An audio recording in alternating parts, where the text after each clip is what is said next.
Please call the roll. Taylor. Here. Vaughn. Here. Powell. Here. Smith Charles will be right back.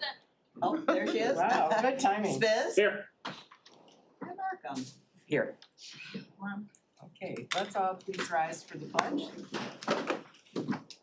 I pledge allegiance to the flag of the United States of America and to the republic for which it stands, one nation, under God, indivisible, with liberty and justice for all.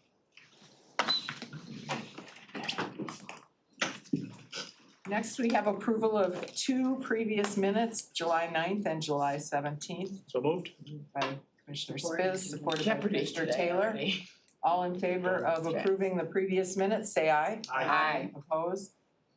Minutes are approved. Next, we have approval of today's agenda. Moved by Commissioner Taylor, supported by Commissioner Long. Any additions, deletions, or changes? Seeing none, all in favor of approving today's agenda, say aye. Aye. Opposed, say nay. Okay, today's agenda is approved. Next up, we have our first public comment for anyone who wishes to address this committee on anything that's on our agenda for today.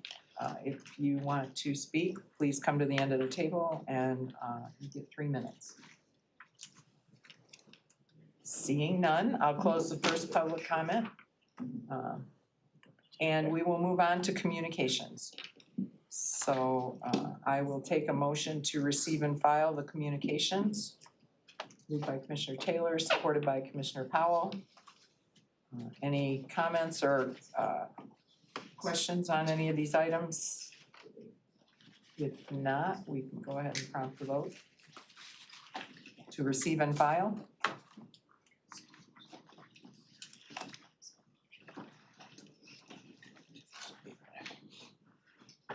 Okay, and we move into our departmental recommendations, item 8A, the 2025 third quarter information technology development report. Moved by Commissioner Powell, supported by Commissioner Spiz. Good morning. Good morning. We're maintaining our quarterly tradition, coming in and discussing our transfers. So Kimberly Orengo, Director of Application and Client Services for IT. We are here today to bring forward the quarter report for the quarterly transfer of funds from the non-departmental fund to the departmental funds in order to cover the cost of IT labor work that was done for those departmental organizations in third quarter. We have approximately $1.6 million outlined inside of the resolution that is for general fund, general purpose county departments. And then we have an additional 1.2 that is for special revenue and proprietary funds, as well as non-county agencies at roughly $9,000 inside of the resolution.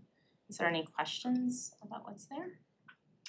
I will open the floor to the commission. Anybody have any questions for this group? Commissioner Spiz, Thank you, Madam Chair. I was hoping you'd have a question. I'll have more later too. My question comes more to workday. Maybe this afternoon it might be a better time to talk about it, but I just wanted to touch on it now because I know in some of the budget hearings yesterday, workday came up and the amount we're charging. And how are we allocating that to departments today? Because I'm looking for it quickly, I don't see it in here. Cheryl looks like she's gonna take that one. So with the actual invoices that come through, they come through my desk, they get allocated 1/3 to finance, 1/3 to purchasing, and 1/3 to HR. And then, as you know, maybe you don't, those are departments that are all put in the indirect cost study. And then part of those costs in the HR, finance, and purchasing get distributed from the indirect cost study to all the departments as they use it. It's a little convoluted. Yeah, I can understand. That's kind of why I asked, just start some of those conversations on how is it allocated, because I know with a piece of software that large that comes across many different departments and agencies, it could be difficult to track. And as you know, my question yesterday is how are we tracking our benefits from implementation of such a software, right? Because that could be even more difficult to do.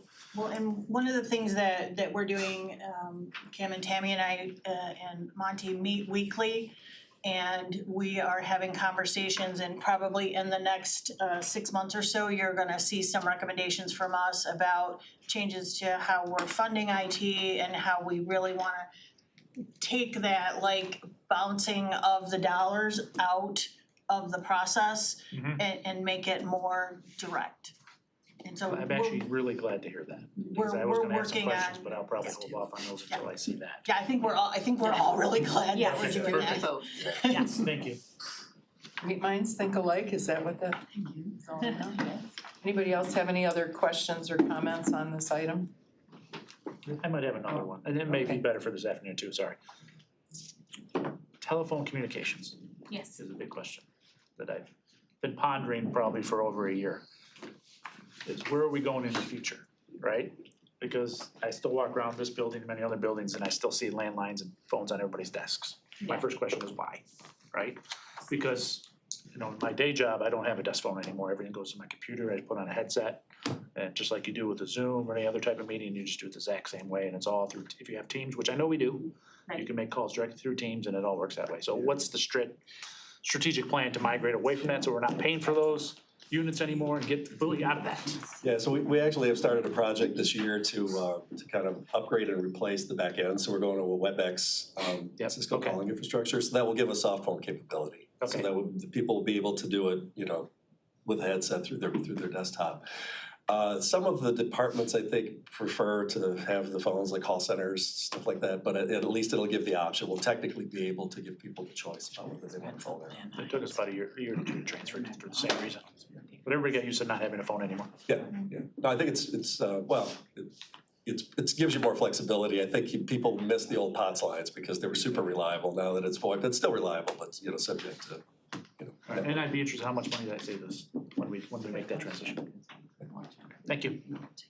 Yeah, the only landline in this department is at Joanne's desk. Okay. For the hotline. Yeah, As I call it, the the main line, yeah, our main line. Yeah. There's elevators, I think, still have them, like some of the emergency phones. Yeah, that they get. that's So understandable. we're working on a technology to kind of bridge that with the device, so. Anybody else? Let's prompt the vote.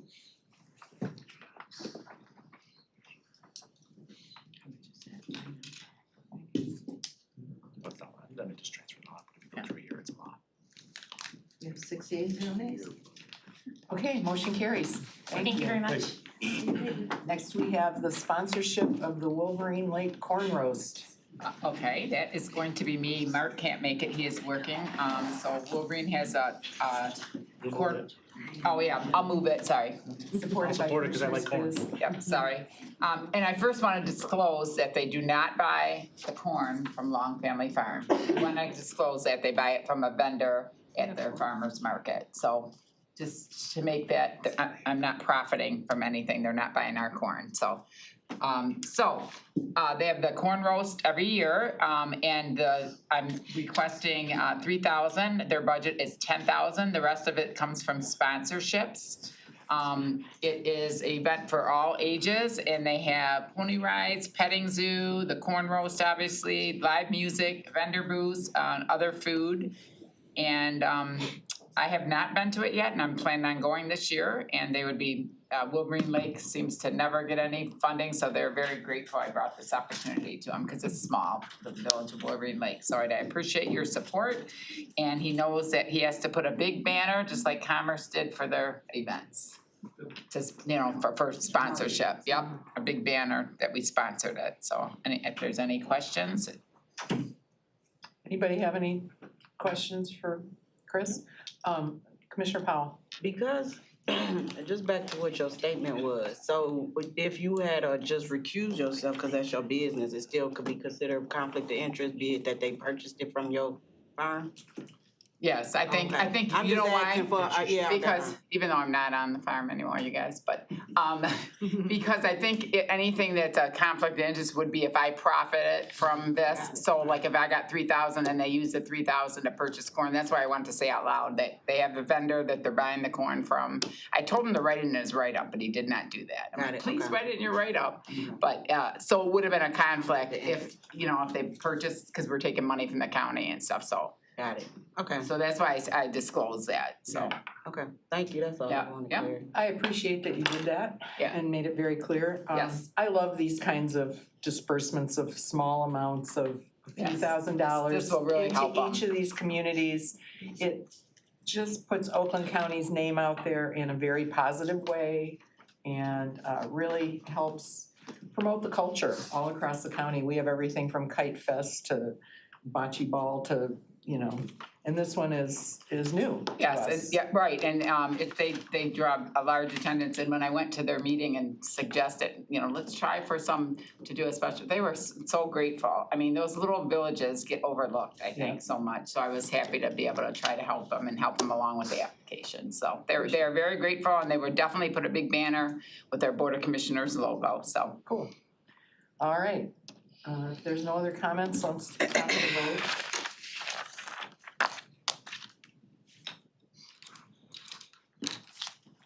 There's 6-0 now. Thank you. Motion carries. We'll all be coming to get some Yeah. corn and Wolverine Lake. Well, I've used it, Right, I gotta find it too.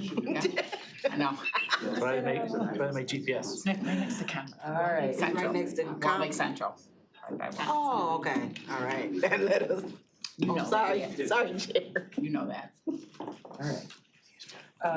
Next up, we have the Economic Development and Infrastructure Committee recommendations. Item 9A is extension of the donation of surplus county office supplies pilot program. Moved by Commissioner Smith Charles, supported by Commissioner Powell.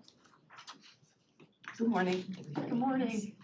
Hi, my name is Kelly Humes. I am with the Office of Sustainability. I'm the project coordinator.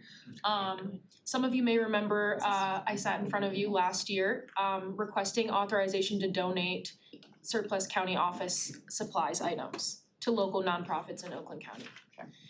I'm happy to say that our pilot program of the Oakland County Employee Free Sale, which was a office supplies item swap for internal departments, was a success. We had 29 attendees with 12 different departments participating across Oakland County. Hundreds of supplies items were taken by county employees and the rest were donated. We worked with Neighborhood and Housing Development to identify the Sylvan Township Salvation Army as the drop-off point.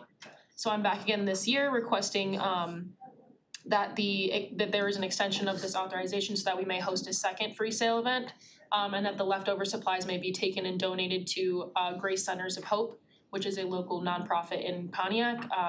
And the items will be dispersed between the men and women's shelter programs, the daycare centers, and then their executive offices. Okay, I need a motion. Moved by Commissioner Powell, supported by Commissioner Taylor. No, we already had one. Oh, do we already have? Yeah. Oh, that's right, I'm sorry. Cause I threw you off on the last one. I'll take it. Okay, anybody have any questions or comments? Commissioner Spiz. Madam Chair. I'm glad you brought up last year, because we talked about this last year, and having a policy and a procedure for this. Mm-hmm. And I, That's what it was. yeah, the pilot, I think, in general, I support it, it makes sense. It's just, where are we along that path of creating this policy and procedure to do stuff like this? Because I think we need to have a little bit more concrete boundaries on how we're doing this process overall. I know it came up. Yeah, completely understand. I think that it is, in my opinion, that I'd like to collect accurate data and metrics to present to the board if I'm gonna come through and request a policy change. This year, we plan on having a checkout process, so we'll have an itemized list from every department, so we can mark off exactly what was taken and then exactly what will be donated. So I think that is the hesitation, and to have a second event will allow us to collect that data and have an accurate sense of what we are actually donating. Yeah, and my other bigger question is probably from the fiscal services side, is how do we track those money? Because all those have a value. right? Yeah, we already spent X amount of dollars on some of these products, and these items. How do we write those off and where do they go? You know, in the big circle of the finance world. Hi, Cheryl Johnson, Deputy CFO. So most of those items are small and expendable type items, so they get expensed the year they're purchased.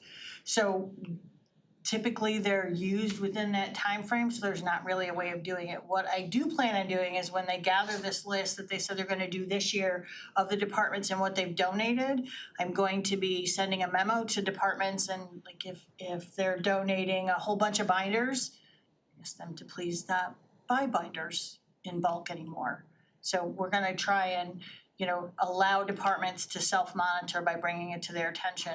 But I also think, having seen some of the binders that are in management and budget and fiscal services, I think some of these $2 binders are probably 30 years old. They don't close right, so I don't know that there is really enough dollar on the table to look at it that extensively. I hear you, but your point is valid too about stop buying bulk binders if you're not using enough binders, Absolutely. right? And then my other concern is, and which is why I think the policy is very important, is I don't wanna get into a position where certain departments are purposely buying more material and so that they know they're gonna end up donating it at the end. I don't think we would do that on purpose, but I think we need to have a written policy that says I something. don't wanna speak for them, but I really think what's going on is there's supply closets, and I know in fiscal, the supply closet has got some pretty strange stuff in it. So Yeah, I I'm think sure. that this is just a way of reaching to all those departments again. I don't think they're selling things, but that is a good point, and we'll definitely, keep an eye, as you pointed out yesterday, office supply should be going down as opposed to That up. is correct, that's correct. Thank you. Commissioner Smith Charles, did you have anything you wanted to add? Only to say that when you asked about the policy, we were reminded this morning that the event itself can happen with or without us. It's a department level consideration. It's the part where we're donating those surplus items is where now it's at the board level. So not sure who would initiate a deeper dive into that, but just so you know, it's not, there isn't anything happening. So I mean, not for you guys, I'm just saying at our level, I don't think anyone's been like, oh yeah, let's work on that policy from last I year. know, I figured that. I think I asked for that last year. I knew The same you asked for topic, something I that's couldn't a policy remember last what. year. Yeah, that's when you were on Well, EDI, and I think what came out in the EDI meeting was they want to run a second pilot, pilot 2.0, to tie up all these loose ends and then write the procedure after that. Yeah, I would feel more comfortable having accurate data to present. So that way we can build out, an extensive policy rather than coming in with loose ends that we haven't tied up. Would it always come from their office though? Like I feel like fiscal, for example, might be like, oh, we wanna donate something. So it wouldn't just be up to them to come up with something. I don't want you to feel like you have to leave here and put that together. So. Hi. Hello again. We're gonna get you a nameplate. Yeah. So yeah, you guys keep forgetting my name. Missed 2 meetings and part of the problem with a overreaching policy like that is there is accounting code that dictates that if we are gonna donate something, it has to be approved as it has to be declared surplus first, and then it can be donated. So I feel like this policy should, if I may, should probably just talk about expendable items like binders and things like that, as opposed to other items like maybe laptops or things of that nature, because they do need to be declared surplus before we can take them off of our books. Thank you. So Madam Chair, I know we're in budget hearing season, so we're all busy. But I would, I hate for us to be the reason things don't get done. So if there's some need to put some heads together to make something move forward, I'll volunteer an hour a month. If I may, I would like to also add On Saturday. one of the. No, not a I'd do that Saturday, all day. Monday through One of the Friday. issues, one of the other issues that's really driving this and being a big project for sustainability is, as you know, we're trying to digitize things. So I know for fiscal, there are boxes of those 3-ring binders. And we have budget books that were in 3-ring binders from the 60s. So as we are trying to digitize, we're not throwing all that stuff away. It is something that other people can use. So this may be a couple year project as we start to digitize that stuff and really take things apart, destroy the paper responsibly, and then have all these other items that we're holding the paper, gathering the paper, file folders, hanging folders, things like that. Right. Yeah. Okay. And I think also I would like to add that the purpose of this free sale too is to have Oakland County employees take those items first before they're being considered to be donated. And so the initial purpose of having that event is to really just resource share and then hopefully bring down county costs and keep departments from buying things that we already have. So I'll just add that. Okay. Thank you. All right, seeing no other comments or questions, I will have you come to vote, please. You have 6 yeas, 0 nays? Excellent. Okay, motion carries. Next, we have item 9B, Thank you. steam tunnel improvements, and that would be Mr. Joss. I'll move it, Madam Chair. Moved by Commissioner Smith Charles, supported by Commissioner Spiz. Good morning. Hi. Ed Joss, Director of Facilities Management. The resolution before you is for the engineering services to put together the drawings and specs for us to make the needed repairs and replacements to our existing steam tunnel system that runs throughout our campus. That's it in short, and I'm happy to answer questions, including all of them from Mr. Mr. Spiz. Spiz with his automatic arm, I like that. Motion. We do have buttons, but. That's an exercise of it, yes. Thank you, Madam Chair. You just mentioned that it's just for engineering drawings, so $2.9 million just for engineering drawings? Yes, so, Please help me understand that, yeah, Yeah, that is a lot. so because that's, in my business, that's, Nice payday. well, no, that's probably a year, 2 years worth of work and half a dozen engineers on it.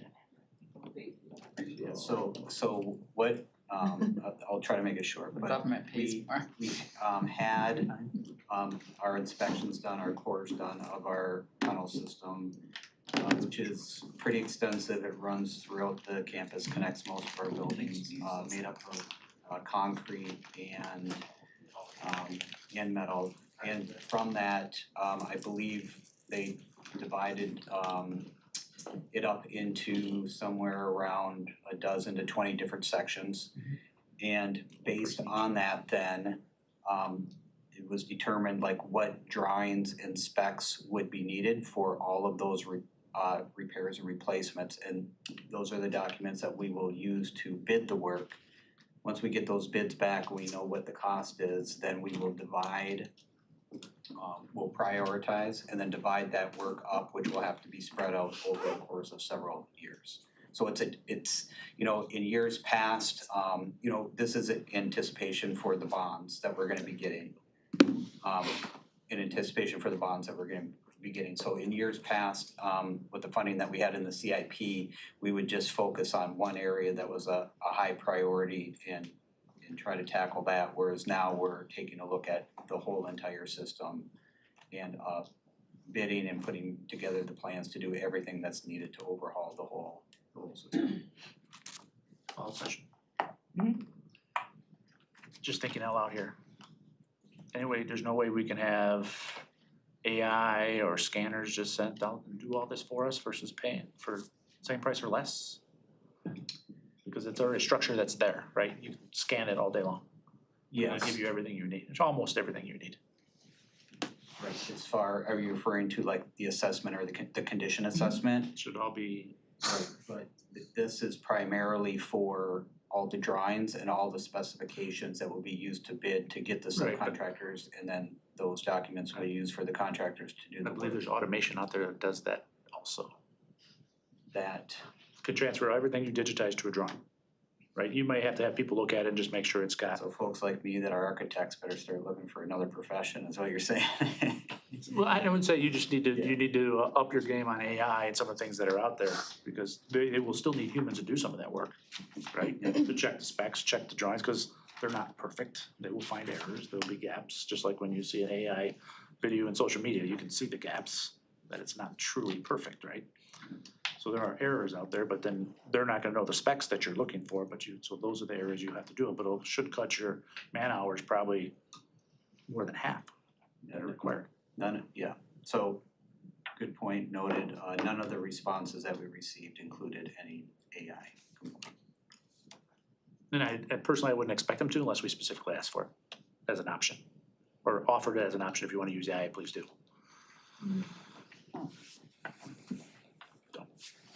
Because I know, I mean, you've probably seen some of it from an architecture standpoint, there's things out there where they'll go scan your whole house and tell you exactly the footprint of the house right now. So it's somewhere along the same lines, in my opinion. So something to think about for future stuff. All right, thank you. Thank you. Commissioner Smith Charles. Yeah, thank you. So in EDI today, I wanted to kind of encapsulate it just in the sense of infrastructure. But now that we're here at a finance meeting, I too am, I wouldn't use the word concerned, more so I know we want things to be done right. Steam tunnel as a profession, as we talked about earlier, you talked about a dodo, similar in terms of their life expectancy, in terms of like future forward. However, these steam tunnels are underneath like all of our stuff, and you know, you would hate for them to fail in any type of way of sort. So I was like, yeah, let's fix it. 2.5 million sounds good. And then I realized it was more of the design, aesthetic, engineering aspect of it. So I'm torn because I think when you guys were talking about CIP earlier, $2 million total for what you used to get to maintain our whole county campus. Is that what we talked about earlier? It was 2 million, now it's 6 million. On average, we were receiving around 2 million, and in 2008, when the market crashed, we were receiving 0, but that is exactly why we're in the situation that we're in right now. Precisely. Where we are very behind in capital improvements and maintenance. Yes. Yeah, so my old life of school board trustee, we call that deferred maintenance. And I mean, it happens from superintendent to superintendent, you know, it's like a can everyone wants to kick. So I do believe the need is there. It's just the 2.5. So I'm in favor of it. I want to support whatever you think is right, because you're the true boots on the ground here.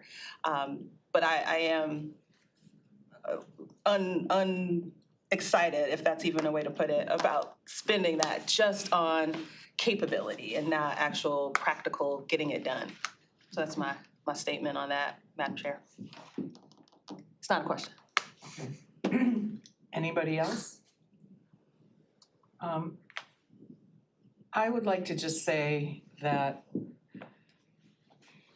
we're looking at things differently now, as I understand it, right? And if it makes sense for us to do good planning up front to be able to execute, we're talking maybe in excess of a $300 million bond going forward to do all the work. If $3 million here, 2.8, is needed for the first piece of that, which is the STEAM thing, is this a not to exceed number, or is this your best shot at it? I know you talked about, you had several consultants that you talked to as you developed this number. So you wanna just talk about that a little bit, how you arrived at the number and? Yeah, so the number again is an actual proposal from the engineering firm, again, based on all of the testing that we did of the existing conditions. So based on that, they estimated, and I believe it is an NTE, you know, what it would cost to provide the documentation that would be needed and the oversight of the work. Okay, thank you. Anybody else? And to your point, right, over the course of the past several years, I've come in front of you to ask for permission to move forward with some of these repairs to the steam tunnels. But again, at the time with the limited funding, we were looking, at sections that were high priorities. Whereas you just mentioned, now embarking on the potential bonds here, right? We're looking at everything. We're doing assessments of everything like holistically, rather than just trying to piecemeal things to make it to tomorrow. Well, representing Oakland County, I want us to do things right. There's no reason we shouldn't be able to do good planning, do good execution. And so, yeah, it's a change. It really is a change. I don't think people besides, the folks that are in the mix a lot understand that we went many years not repairing things that have needed to be repaired on this campus and other buildings all over the county. And this is playing catch up to a certain extent. Yeah, and again, I know the 2.9 million number is a big number. It is for everyone, including me. But just a reminder that again, that this is unlike other projects I brought. This is not for like one section of the tunnel. It's 1 year's project. We're talking about the assessment, the bidding, the oversight of multiple years of construction to fix our whole system. All right, if there's no other comments, let's prompt the vote.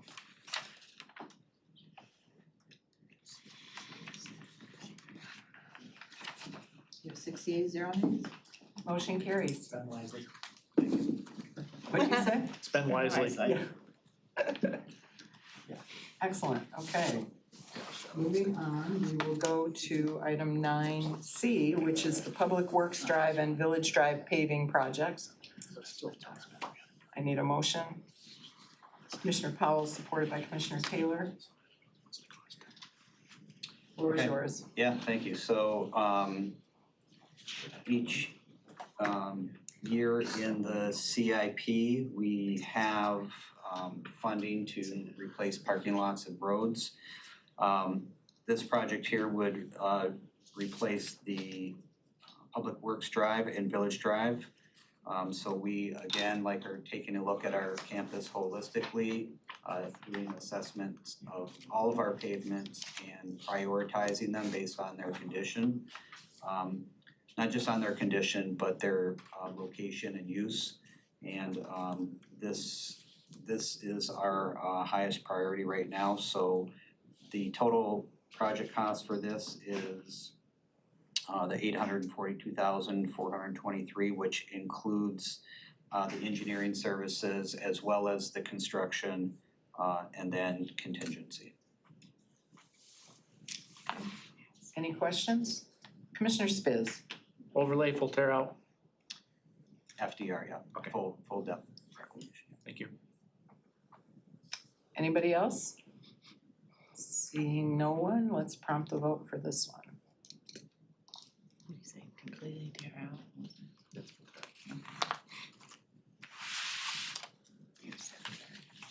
68 nays? Motion carries. Excellent. Thank you very much. Mr. Yeah, Doss. thank you. All right, next up, we have item 10, Public Health and Safety Committee recommendations. First item is item 10A, the use of law enforcement enhancement funds for the refurbishment of Air 2. Moved by Commissioner Spiz, supported by Commissioner Long. All right, who's got this one? Okay, is that us? Oh, so sorry. That's you. I was trying to follow along, and I'm sorry, my agenda's messed up. agendas. Oh, yeah, he didn't, refresh. Oh, Down. sorry. Yeah. I'm sorry, We're we good. No, Okay. oh, we're good. We have a motion, so the floor is yours. Okay. So is it still in the same order then, are we on the helicopter? Yes. You're on Okay. Yes, yep. All right. So the request before you today is for a full refurbishment of Air 2.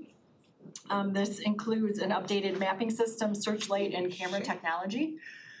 This This helicopter does not have the same technology as Air One, and so we've been in the process for years of trying to update all of these systems.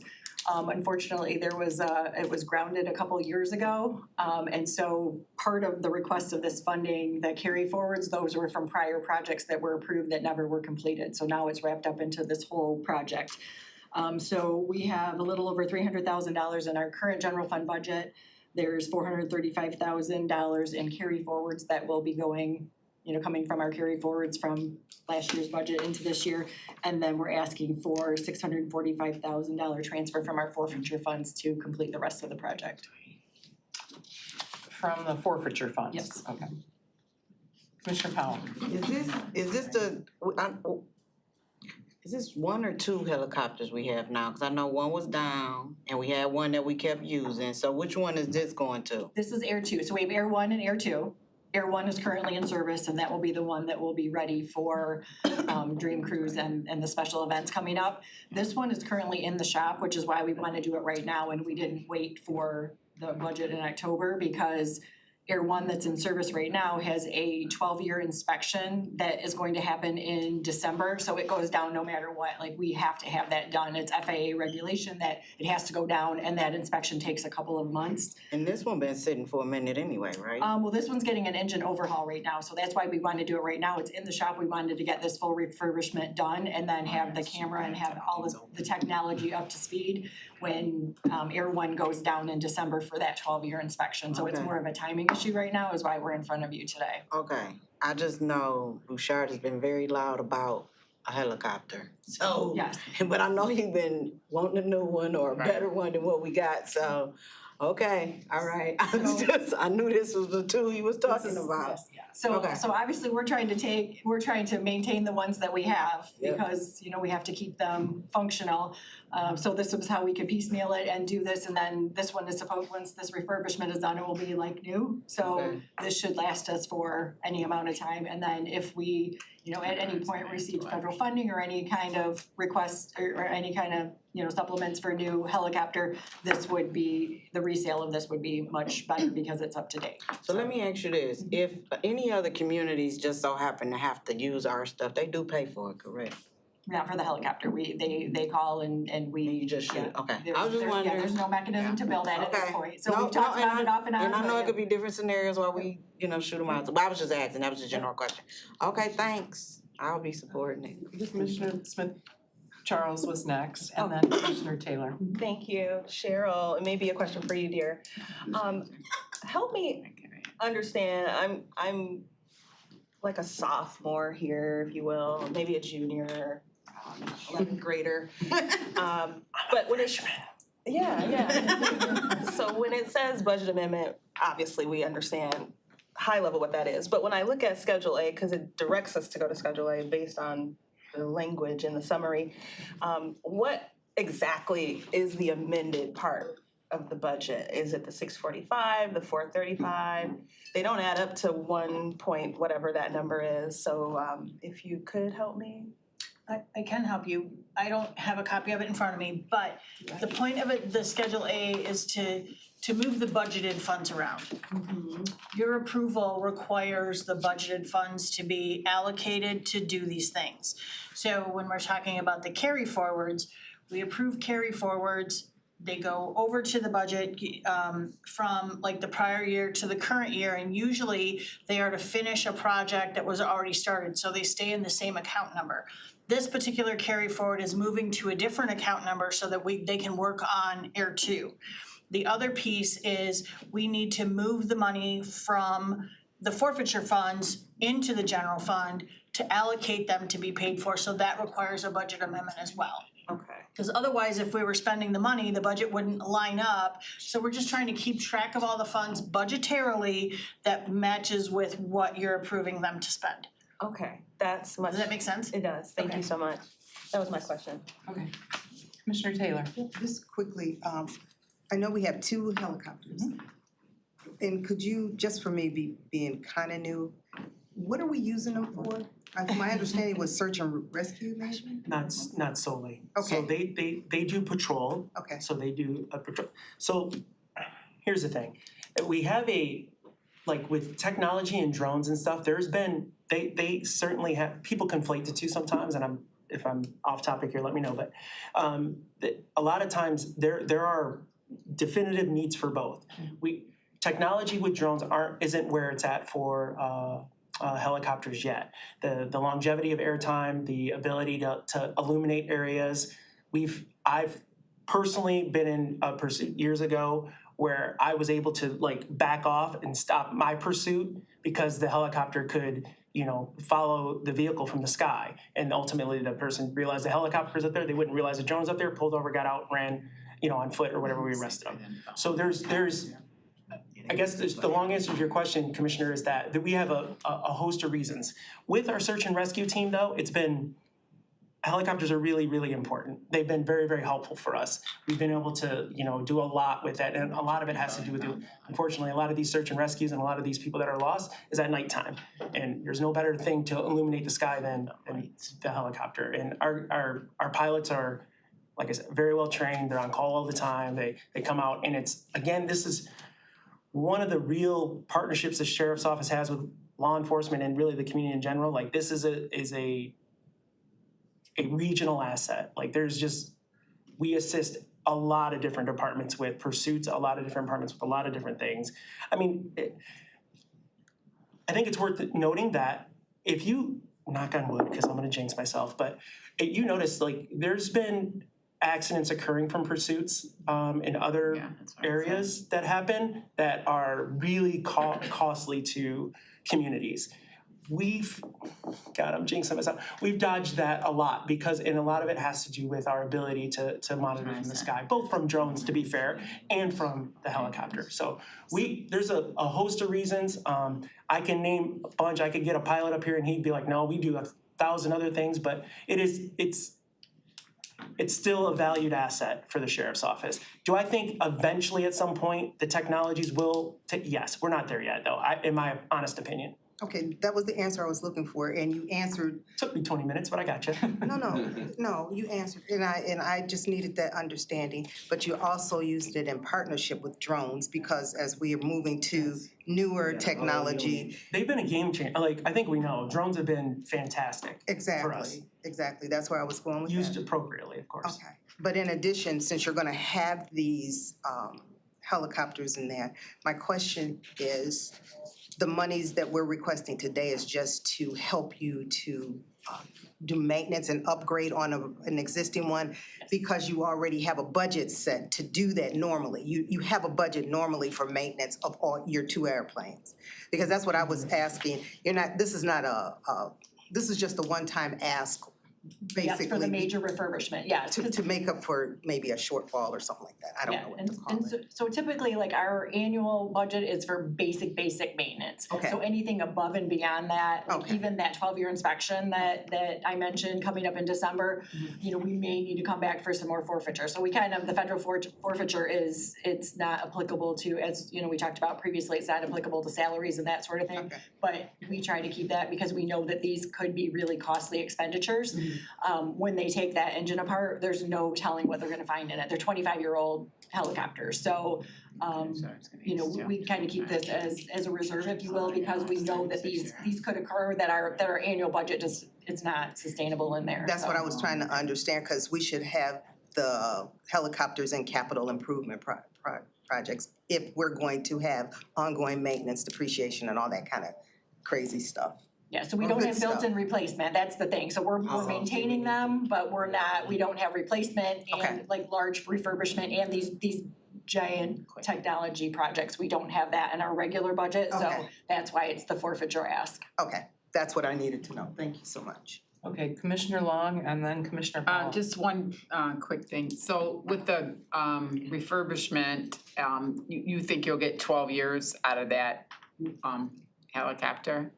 I don't know the timeline, Yeah. I mean, I would like So to you think could, so. but and That's the plan. So again, and that we're makes them trying to be pretty old. strategic about our thinking about this, but obviously the appetite to purchase another helicopter right now is not the That's greatest. what I was gonna ask. What is that average, or what was the price? I forgot. I remember it's $10 astronomical. million, I mean, Yeah. they're crazy, Yeah, so. I remember. That's why I wanted to, that was my question, But just to so you get guys another- know the Yeah, we repair know. is cheap compared to the 2 new helicopters. But to get a new, but also strategically looking at this though, like I can't predict the future, but I don't see the need for a helicopter 25 years from now. So to Oh, buy one now and okay. have one for another 25 years, it's like, Questionable. I think, you know what I mean? I think You're the thinking life of these. technology is gonna I do. improve drone. I do, I mean, you know how this stuff's coming fast and furious, Right. and it has for many, many years, so, I firmly believe there's still value to it for us, especially with dream cruises and things like this coming up, like Yeah. they're so valuable. Yeah. We have huge events in this county, I think we all know, and having air support is a luxury a lot of people don't have, and I think it's fantastic. No, I agree. But on top of that, like, do I see this being a thing in 15 years, 20? I really don't, but I don't know. Commissioner Powell. I was just gonna tell Miss Lenny also, we do use the helicopters for happy events, which Yes. is like you Dream said, cruise. Wilbur Dream Cruise, and bringing them to youth, like events in the community, so the kids can go through them and see stuff. So yeah, they're used for good stuff too. I'm in support of it, I just needed to understand the background, cause it was new to me. Yeah. And I was thinking budgets, and my mind is in budget, and I'm like, we got capital improvement, we got depreciation, we got all this stuff, what are we doing? Oh, we have a maintenance, and we do, but this is in addition. Basic, Yeah. so. And I get They're it, not a I patch get it, helicopter. thank you so much. And to add it You to wanna what buy the undersheriff said too, like we've had dementia patients, autistic patients, Yeah, like they find like a lot. there's so many different I applications think it's a and, lot. obviously it's touched lives and it is a huge expense, but how do you put a price on that? So that's what we deal with internally all the time, like, yeah, if it's your loved one, what's the price, right? Absolutely, So, It's, if it's me.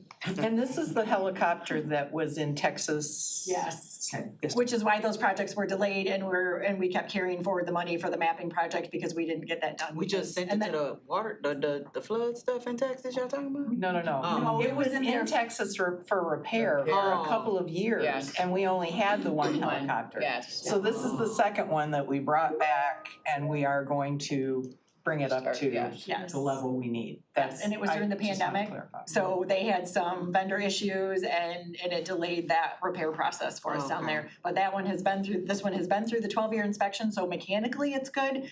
And then technology is where it's lacking, and that's what this request Oh is no, I for, just so. thought we sent it down there to help and. No. I was say, here we go. Couple, 3 years ago. In the building helping.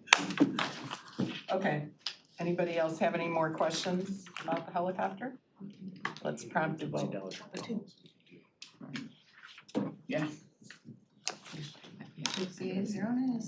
Motion carries. Excuse me. Okay, next we have item 10B, the grant acceptance from the Office of National Drug Control Policy for the 2025 High Intensity Drug Trafficking Areas, program.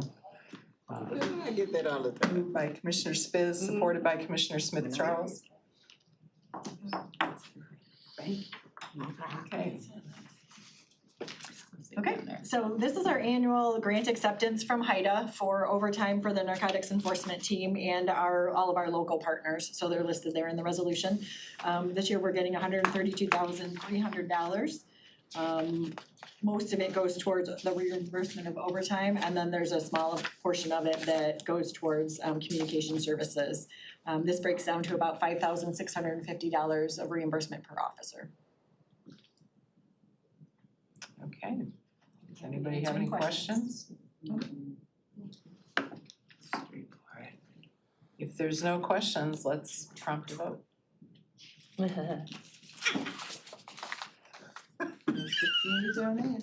Motion carries. Hey, Spears, I said. Thought his hand was going. It's a robot. Thank you, everyone. Thank you, see you this afternoon. Thank you. All right, next we have item 10C, which is a request for additional funding for the Oxford High School Mass Shooting Independent After Action Review Report. Moved by Commissioner Spiz, supported by Commissioner Powell. Good morning. Morning, Commissioners. Tom Hardesty on behalf of Emergency Management Homeland Security. Online with me today is Bradley Dzik, who is the president of Guidepost, and Rob Briselli, who is the project manager for this, who's been doing this after action. Late last year, the board approved $500,000 for after action review for the Oxford High School shooting. We went through a bid process. The $500,000, that was a recommendation we made, kind of looking, we've looked at some of these across the country where we could get information. They varied from $250,000 to several million, frankly. So we had requested $500,000. Guidepost was awarded that bid. Probably about a third of the way into it, Guidepost actually reduced their hourly rates a bit. Because they could see this was going well. A lot of cooperation from parties involved, those that they were interviewing, which has then turned into a lot of hours of interview, along with a ton of data to review. One of the challenges at that point, there were no body cameras, so trying to put together a timeline based on interviews and reviewing data as opposed to putting those events together. So with all of these challenges, Guidepost had requested some additional funds and spent some time over the last couple months with executive administration and got to the point where we're comfortable and thought it was right that we asked for this additional $135,000. We expect right now, it's early August, that this report will be completed and for public review in September. And then myself or Guidepost available for questions. Okay. I have Commissioner Spiz who has a question. I'm not sure I have a question. I won't have more of a comment, because I'm kind of stuck in a dilemma here, because I want this AAR done, right? But I also, on the side, we have a bid that was awarded, and I do not like contractors coming in and upping a bid after it's been awarded. It's something I really, really push back against and having to pass it on almost all of them, because it's, you knew what the requirements were, you put in a bid, and now you're asking for more money after the fact. To me, it's not fair to everybody else that bid, and you do stuff like that. So that's where I'm kind of perplexed. So at this point, I'm probably overriding factor is that I want to get it done, so we can get this out to the community and to everybody else out there that's looking for this information to get this report out there. So at this point, I'll support it. Begrudgingly, I'll support it, but in the future, I'm going to continue to push back on any contractors that come in after the fact. And I will admit, but they came to me several months ago, and I was probably in the same position as you. It was a while before I even took it to the executive administration. But after conversations with them, reviewing some of the data and the amount of hours, and to their credit, at no point have they said, well, we're going to stop working. They're going to produce, and I believe they'll produce a quality report whether we give them, this or not. They've at no point said we're stopping doing the work. But I will admit that they did convince me that it's valid, and I feel like, at least from this point, from my perspective, from the interaction we've had with them, that we're going to get a quality report. Thank you. Commissioner Long. So after the initial, I think this was a year ago, and it would be a hard thing to vote no on, but I did hear from a lot of constituents saying, why the heck did you vote for $500,000 to do a study when the event is happened and there's not anything to stop that event? It already happened. So I get it, but what is the information? I have a problem with them coming and asking for more money also, because $500,000 was a lot. But my concern is, the tragic event has happened, it's done. They're gonna investigate what was done, I'm thinking, right or wrong. What are we gonna do with that information? Is it gonna just sit there and someone say, we did this wrong, are we learning from it? It's a lot of money. I don't want another shooting to happen. And if that could prevent it, it would be good, but I am on the lines with Commissioner Spiz. $135,000 is 25% more, about almost, of the contract that they're asking for. I'm doing fast numbers. I'm pretty good with numbers, but I'm doing fast. So I'm not sure I'm gonna support this, and it's not to say that I don't, support the work they did so far, but I'm not sure what the work is going to be used for. for. So I guess I'd like to hear that, because I had people hit me up at football games. Why the heck did you spend $500,000 for, and it was, I think, was this last year we passed this? Yeah, I had a lot of people come up to me saying, fiscally, why would you spend something on something that already happened to investigate with consultants? And a lot of people, if they're called consultants, don't like consultants, and I'm kind of one of them. And so I didn't know how to answer that question. Like, what are we doing with the information? How is it could prevent another shooting? It is $500,000, so, and you were at that football game. It was a military night, and I got hit up by a lot of people because we must have just voted before that. And so I guess I'm just wondering, what will we do for this information? How is it gonna help future shootings, mass shootings at schools in the future, before I add more money to it?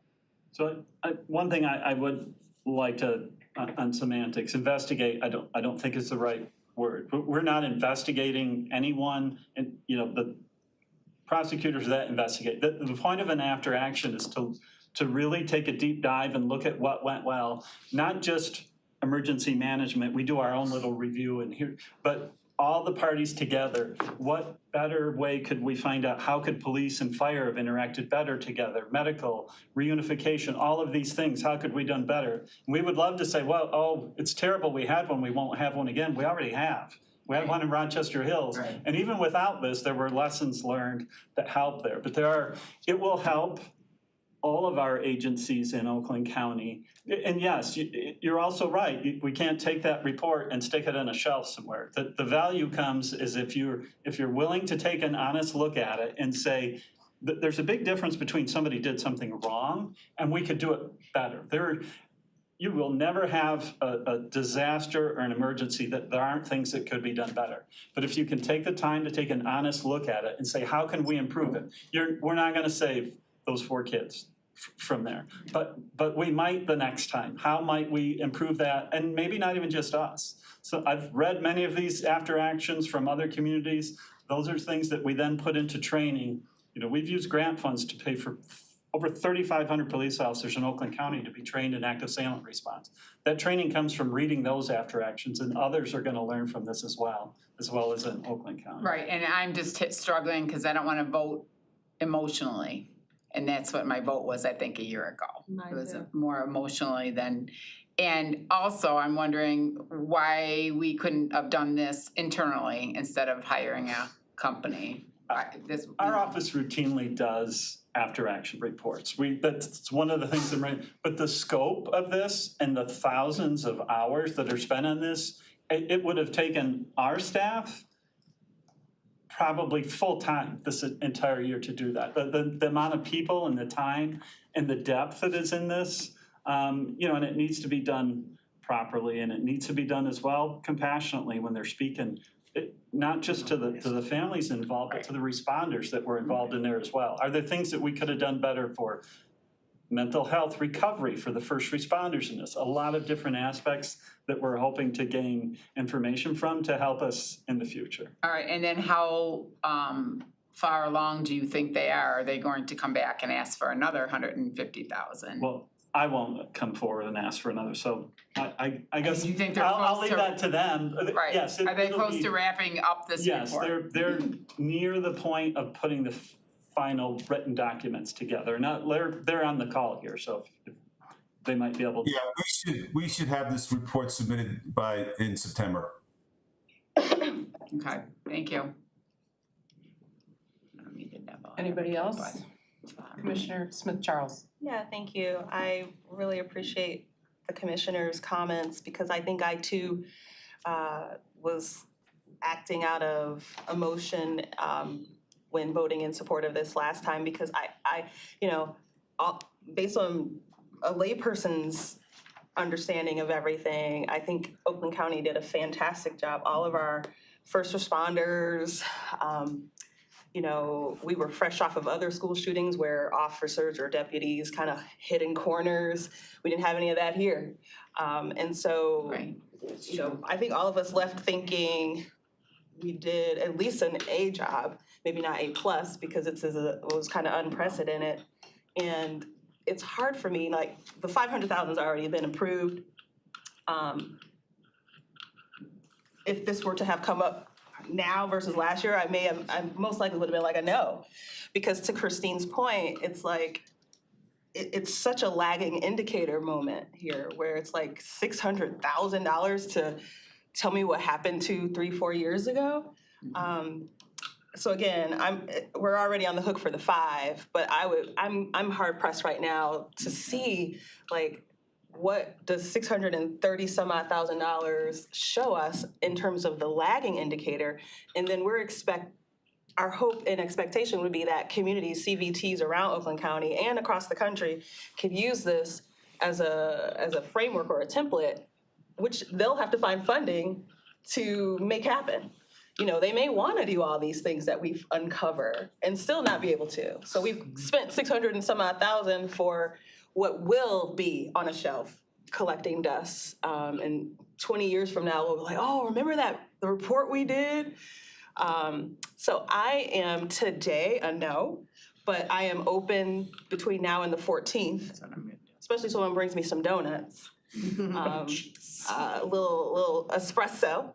I might feel a little differently, but again, I just feel like as a fiduciary person, I'm like, what are we getting? It's almost like the professional services line item where it's like $1 billion. You're like, well, what's this professional service? So it's no offense to Tom or to Guidepost or anyone else involved. I mean, I wish we could just give that money, and when I say wish, I mean hypothetically to people listening, to the families. I mean, it's not gonna bring their kids back. And I know they're struggling every day. This is an everyday thing for them, so I don't wanna take it lightly.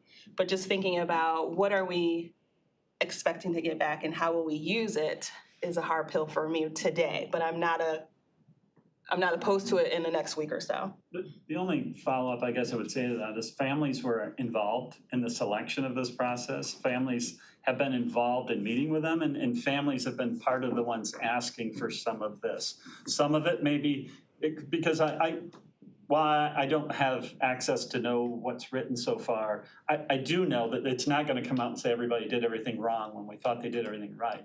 But part of it might be, there are things out there that people think happened or things that might have saved someone's life that didn't. And this report may actually provide some of that information and help the families understand what did and what didn't happen that maybe some people think did. And Tom, just if I could add one thing. First of all, I give the county a tremendous amount of credit for making this happen. I know there was some resistance from the first responder agencies about having an after-action review conducted by an independent authority. And when I say authority, I use that lightly because we had no authority. You know, we went in and asked for cooperation, and we got a lot of cooperation. The county's been great, from the sheriff's office to the fire departments. We've had a lot of outreach from community members too that wanted some questions answered. So I think that it's up to the county first responders what they do with the information, but it'll be a comprehensive, detailed report. I've been doing this. I've been in federal law enforcement for 27 years prior to coming here. I have a lot of confidence we'll deliver something that's actionable, and people, you know, it's up to them to accept it and implement. But it'll get national recognition because there are other communities out there that will be interested. So I appreciate your time on this. Thank you very much. Thank you. Okay, anybody else? Commissioner Taylor? I was just gonna say, we could use this as an educational piece, because we even here at the county, we're not above shooters. I mean, it can happen here at the county. They could take this study and use it and gain information from it. So I think it could be used all the way around by everybody. So I think it is a useful tool. I think the question is the dollars, I guess you want to use. Because if the shooter's in here, I want the best. Well, I guess we need Mr. Hardesty to say, we're gonna use this tool once it's out. Absolutely. You know, part of our role in our office is coordination. We're not the ones that are the first to respond, but what we do is provide the framework, the emergency response plans, and the guidance when major events happen. We're a major member in OCTAC, which is the agency where all this training is done. We provided the funds to get the active shooter training, and it's these kind of reports that then those training programs are based on. You know, it's important for us, and I'm not just talking about law enforcement, in our office, I can tell you, I'm sure we're gonna get some reunification improvements that we could make out of this. Some of them we see ourselves, but what are our blind spots that we're not seeing that they can help point out to us? So, and it doesn't have to be a shooter. It might be reunification because of a tornado that came in. We always look at these and yes, they're useful in one aspect, but we try to look at them from an all hazards approach, whether it's a weather event, an active shooter, a lot of these lessons can be learned and tie over into other things. And that's what and our point will be to continue to push, how do we take these lessons and use them going forward? I'll use the Dream Cruise this year. We have a multi-agency coordination. So for years, the Dream Cruise, every agency had their own little command center. So they'll still have command of their cities, but we now have a coordination center. One of the things that we learn from these events is coordination of multiple agencies is always a challenge.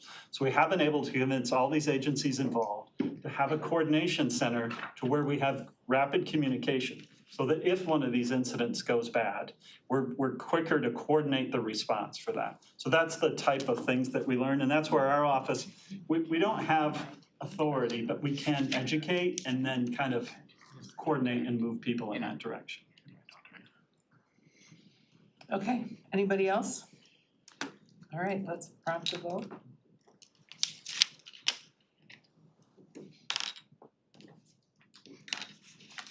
We have 4 yeas and 2 nays. Okay, motion carries. Thank you, Commissioners. Thank you. All right, next up, we have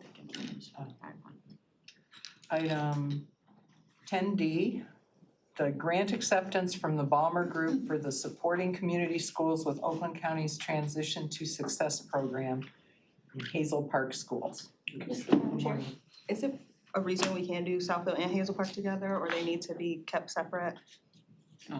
We can do them together. It would be item D and item E. Yeah. Okay, sure. That's a good idea. Well, then I'll move that. Moved by Commissioner Smith-Charles that we take these two together, supported by Commissioner Powell. All in favor of taking these two together, say aye. Aye. Opposed? Okay. Thank you, Welcome. Commissioners. Thank you. I'm Sarah Gold, Strategic Partnerships and Initiatives, and I'm here with my colleague. Marcy Wiegers, Chief of Public Health over at Health and Human Services. And we are here to ask for your support in accepting these 2 awards. They're really they're logistically, they asked us to do them in 2 awards, but we're viewing them as one project. And we have been awarded $4,668,509 to support the expansion of community health workers within Hazel Park and Southfield schools, as well as contracting for more behavioral and mental health support within those schools. And we'd be happy to answer any questions that you have. Commissioner Spiz. Thank you, Madam Chair. I think this is awesome. My only question is, what's the duration of time? How long does it cover? Yeah, it's a 3-year grant, which Okay. is quite That's good. amazing for a I hate to see us go to competitive 1 year and then it go away and then we're Agreed. Yeah. perfect. Okay, thank you. Commissioner Smith-Charles. Thank you. A couple years ago, the superintendent in Southfield Public Schools had mentioned that the Balmer Group had contacted them and there were some things happening. I'm just curious, how did it end up at the county level? Is it because of our Health and Human Services capacity? Because it's great, and I think his first name is Steve Balmer, has been a great partner in Southfield Public Schools particularly, but I'm just curious, how did we arrive with it here? Yeah, great question. I think it was a number of things. Number one, we forged a relationship with Balmer during the pandemic and co-funded some work to improve capacity for wraparound services in schools. You are probably familiar with the Communities in Schools grant. That was a co-funded operation between ARPA funding with the county and Balmer, all putting dollars in to expand that work.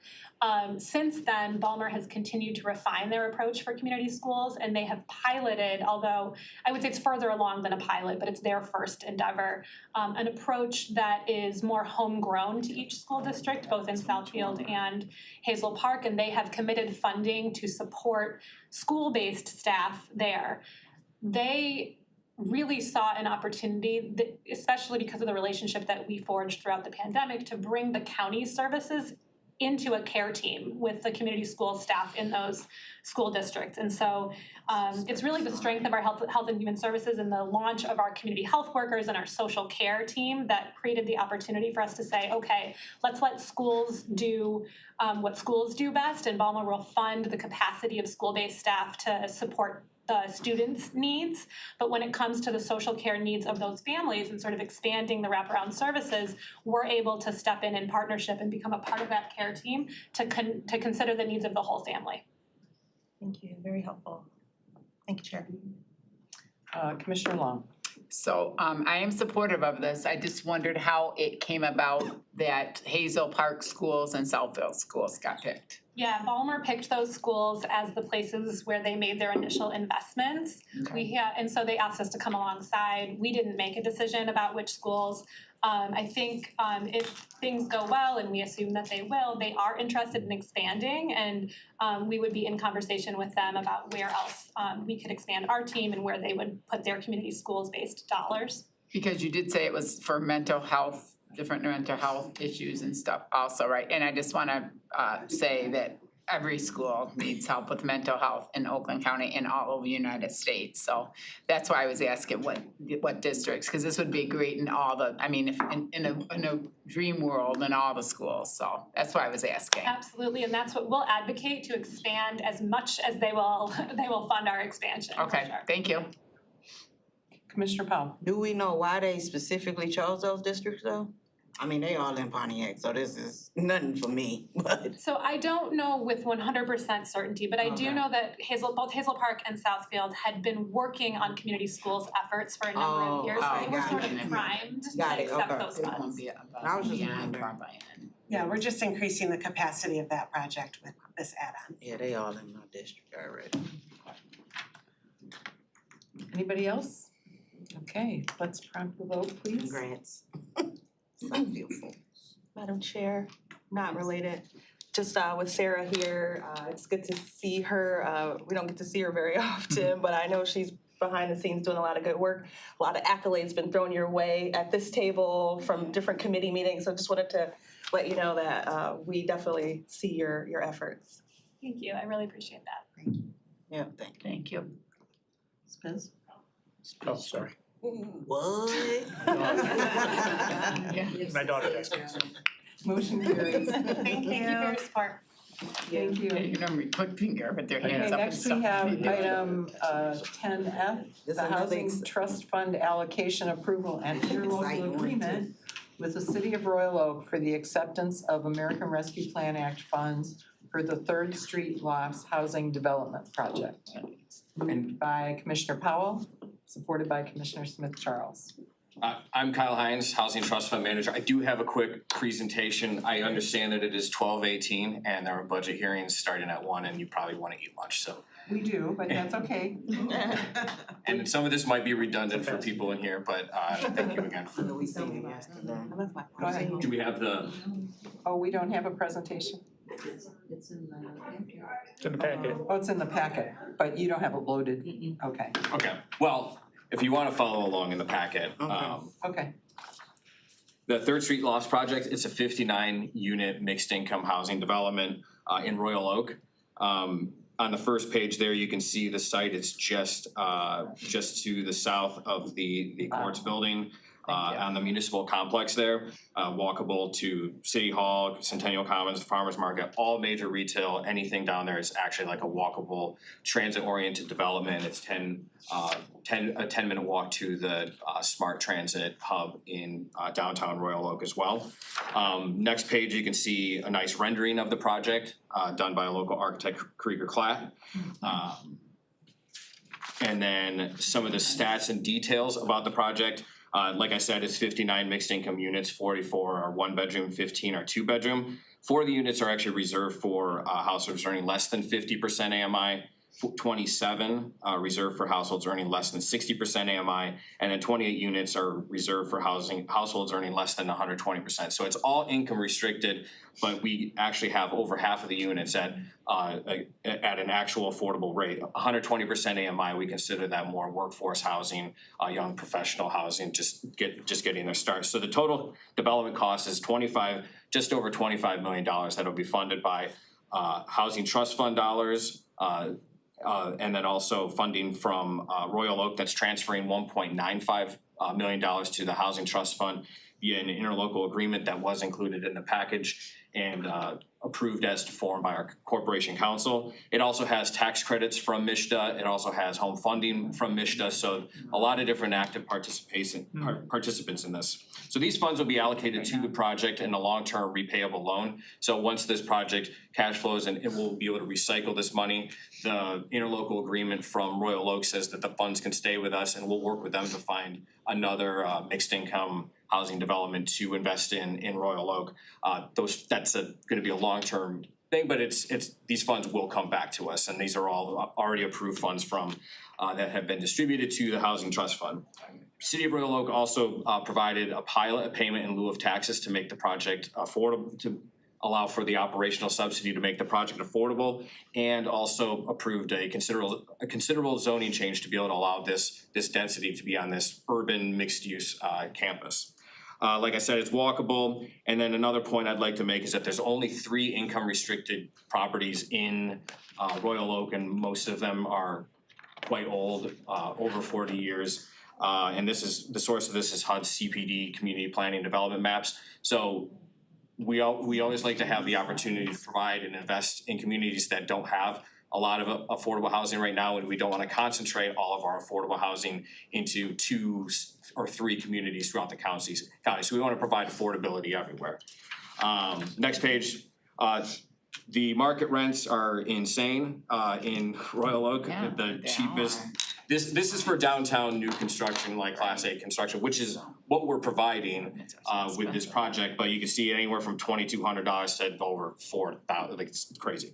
So if you look at the HUD 50% AMI rents, I mean that's a 1-bedroom under $1,000, 2-bedroom $1,136. The 60% AMI are just a couple $100 more.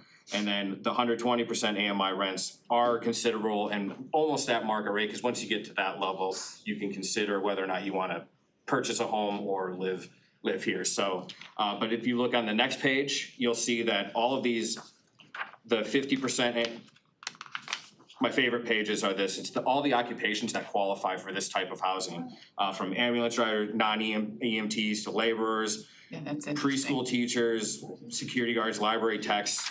This is right next to the library down there, so that'll be helpful for them. And then the next page, it keeps going up, and those are the incomes, and these are the actual people. This county doesn't run if we don't have these people and have spots for them to be able to live near and close to where they want to work. So I like to put that in. And just to give an update on the Housing Trust Fund and the Neighborhood and Housing Development Division, since September 2023, the Housing Trust Fund has approved 9 mixed income developments. 6 of those are actually under construction right now, in many of the communities represented here. So we're very excited about that. So this $23.6 million investment has resulted in over $180 million worth of affordable housing and mixed use or mixed income housing throughout the county. And then during this time, our home and CDBG funds, we've also allocated towards affordable housing developments in the amount of $6.4 million, and that's resulted in an investment of over $103 million into additional affordable housing using just our federal grant dollars, not our Housing Trust Fund dollars.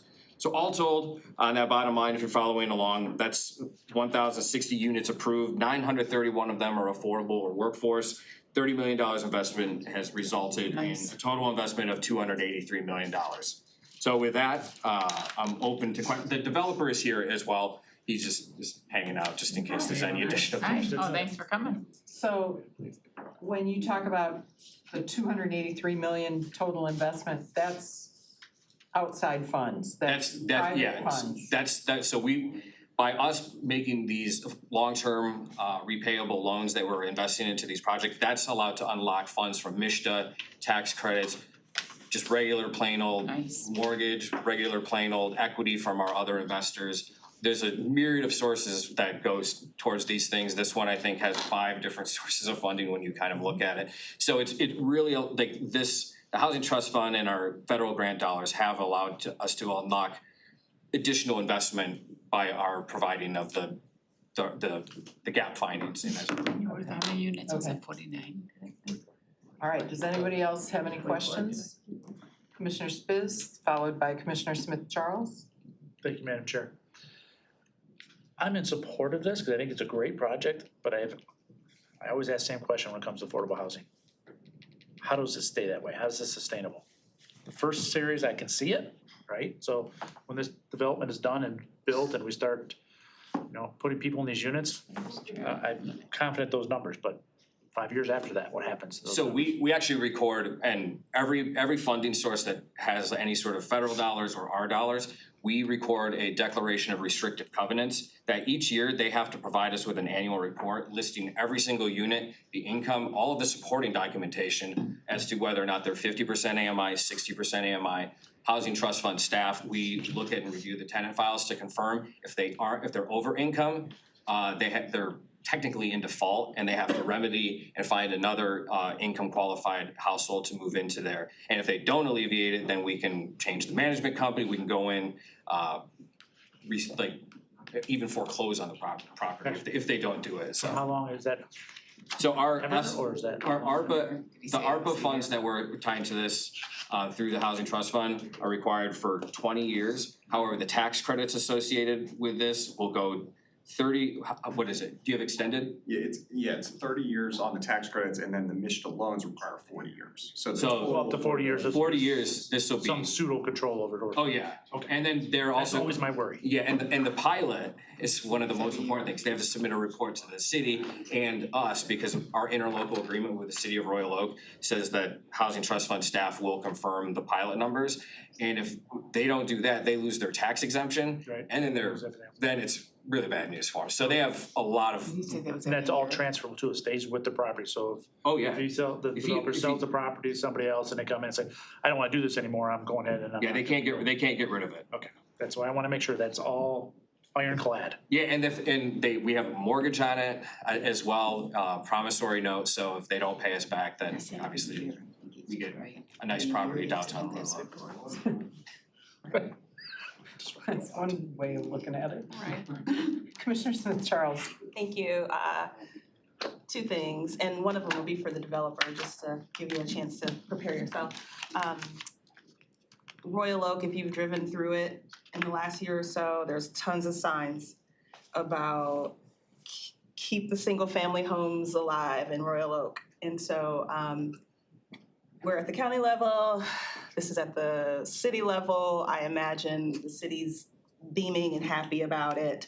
But I just wanted to lift that, I have eyes. If you've driven through Royal Oak, people are chastened a little bit by the tower situations of different properties. So I just wanted to make space for that. It's not really a question, more of just an observation, if you want to respond. I'll respond to that because they've already approved the zoning for this. And I was at those meetings and participating. And then when they were talking about giving us $2 million almost $2 million to invest in affordable housing, the amount of support and the lack of NIMBYs coming out and yelling and saying, we don't want affordable housing here, it was kind of shocking. And I was pleased with the actual lack of public consternation about this. I think because it was it's basically next to giant buildings like courthouse, like City Hall, and it's on a very underutilized parking lot that you have to have a permit to park in anyways. I don't think there was the public outcry for it. If this was in the middle of like a single family neighborhood, I could totally envision that, but I'll say that I am a Royal Oak resident too, so part of me, I'm happy to say that I get to be a YIMBY on this and support it and like approve this, and cause I live like 0.6 miles from here, so excited to be able to like support something in my backyard, but like it was not nearly as intense as like some of the other great. issues. Good to hear. And then what incentive, for other developers across the country who are thinking, affordable, there's no profit there. Just curious, like what got you over the hurdle to want to invest in something such as this? Sure, no. Yeah, Come up please. here. You can introduce yourself. So my name is Stephen Dronham with Lockwood Companies. Lockwood has been in the affordable space since 1987. So we're based in Southfield. We've done this throughout Michigan. This is our core business. So it is complicated. It is lengthy. It is bang your head against the wall a million times over for 2 to 3 years just to get to construction start. So to your point, yeah, it's not easy. But this is a rare opportunity for us to be able to do this in a location like Royal Oak, and that's specifically because of the ARPA funds. Traditionally, these are a little bit more suburban, a little bit spread out. You're looking at a place where you can get land at a reasonable price point.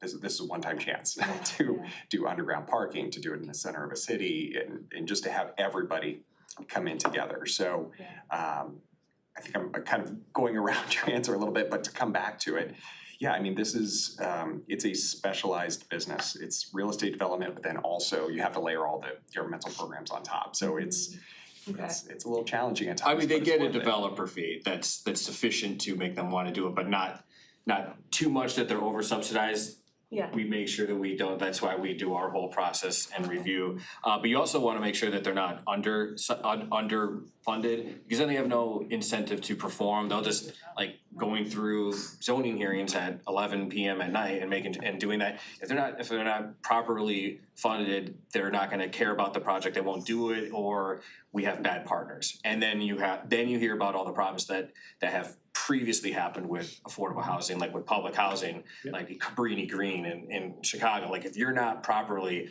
funding and supporting this and using, like private developers to help support that, property managers that are responsible, that's when you run into problems. But that's not the case with how we've structured things here with all of the housing trust fund developments.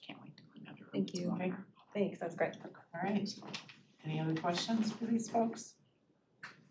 All for the affordable housing, and I'm glad to hear all the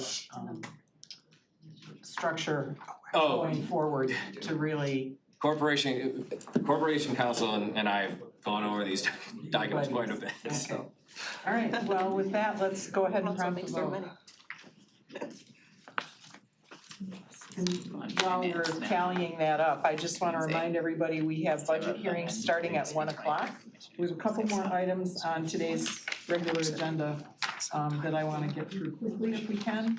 And then there's lunch available for us, so we can get some nourishment before we start the budget hearings. 6 days, 0 nays. Motion carries. Thanks very much. Thank you, everyone. Thank you. All right, next up, we have item. Thank you for coming. Stayed long. 11B, grant to the, A, sorry, yeah. I'm really. Chris was excited. Chris was running. Supplemental, I'm glad I have everybody to keep me straight. 2025 supplemental collective bargaining agreement for employees represented by the UAW Local 889, representing the Treasurer's Office. Take a motion. Commissioner Powell, supported by Commissioner Smith-Charles. Good afternoon, Dan Klemner, I'm our Chief of Labor Relations here at HR. Here before you, it probably sounds a bit like a broken record at this point with another supplement to include an additional group of employees into the UAW. Brevity is key and I promise to abide by that. So I'm happy to just very briefly walk through this. As you can see in the supplement, this folds in approximately 34 employees total.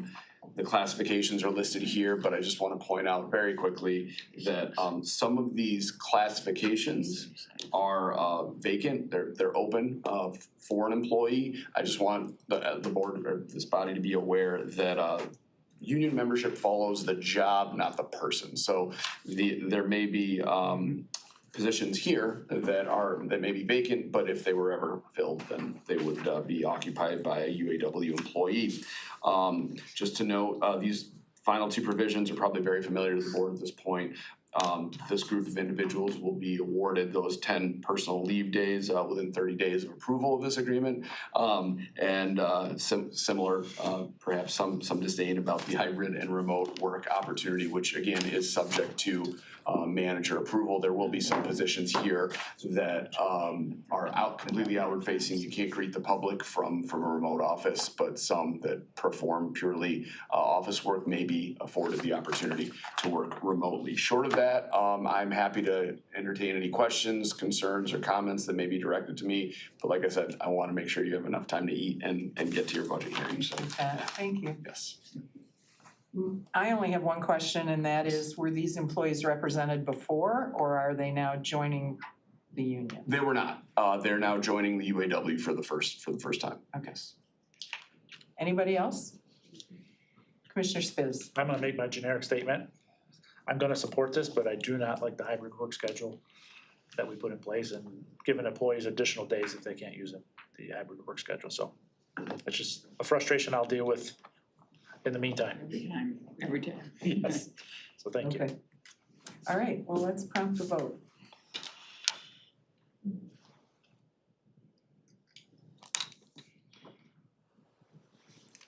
You have 6 ayes, 0 nays? Motion carries. Great. Thank you, everyone. Thank you. Good luck this afternoon. No luck needed. We're good. Fair enough. Our next item is item 11B, a grant to the city of Troy for $250,000 for an inclusive playground at Boolin Park. Is that how you say it? I got it wrong yesterday, so don't hold it. Okay, I need a motion. Commissioner Powell, supported by Commissioner Taylor. All right. Thanks, Madam Chair. We have about a 25-minute presentation I'm presenting on.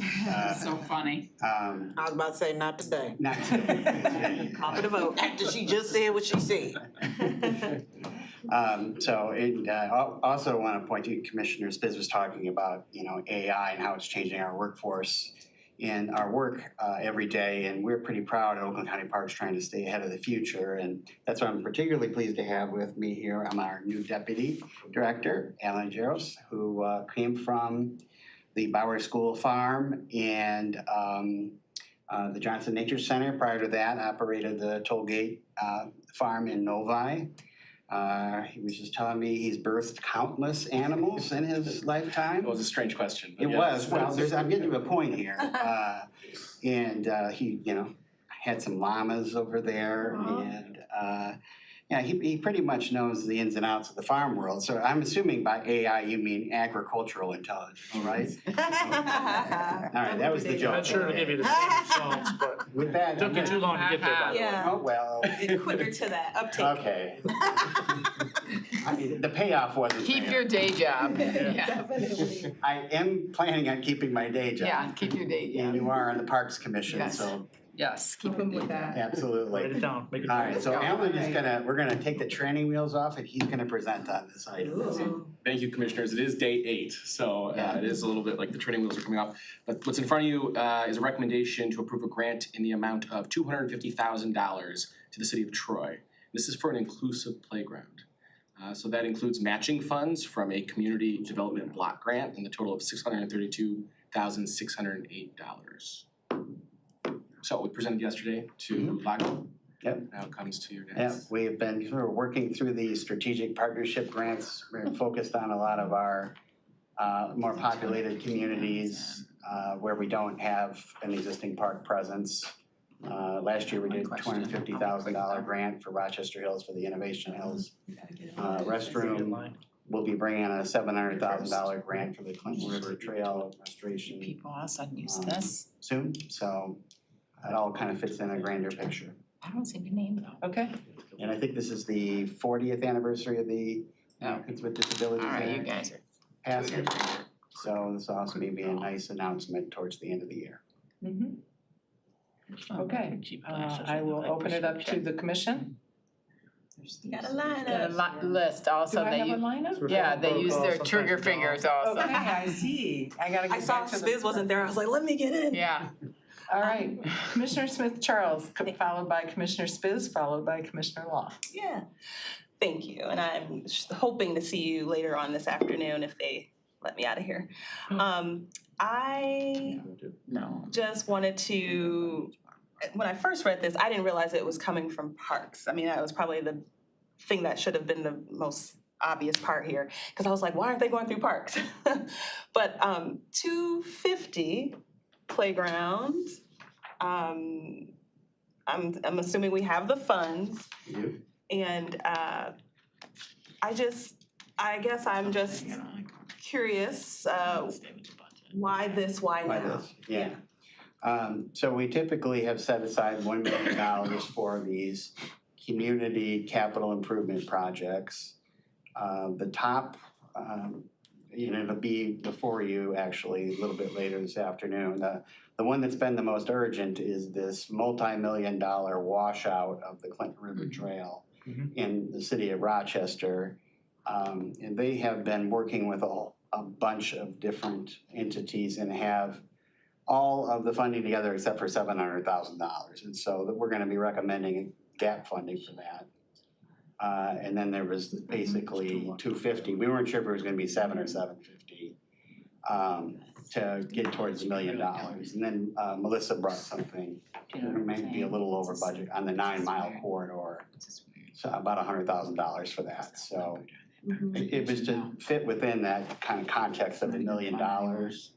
And why here, as I said, we've been working to get, especially now with our increased millage, there's an increased expectation that we're bringing back visible investments in all of our communities. We are excited about Turtle Woods, that'll be happening in the future, but Troy is the most populated community in the county. It has the largest SEV, so it's the largest taxpayer that pays into the Oakland County Park system. And they've been, very assertive about wanting to see more visible investment back in the community, and this was a good low-hanging fruit thing to take some action on. Well, $500K for a nice fancy bathroom in Rochester, what's 250? Well, we gave 250, the board gave another 250 for the bathroom and Innovation Hills, which happens to be the most used recreation facility in the whole county. Yes. So on a visibility per dollar basis, it's probably the best investment we've ever made. Yeah. Yeah, and if you need a bathroom in a park, it's pretty key, yeah. Thank you, Madam Chair, that's all I have. All right, Commissioner Spiz. I just wanted, it says, it's construction of an inclusive playground. What do you mean by an inclusive playground? Well, I think it's universally accessible for people of all abilities, that's their goal.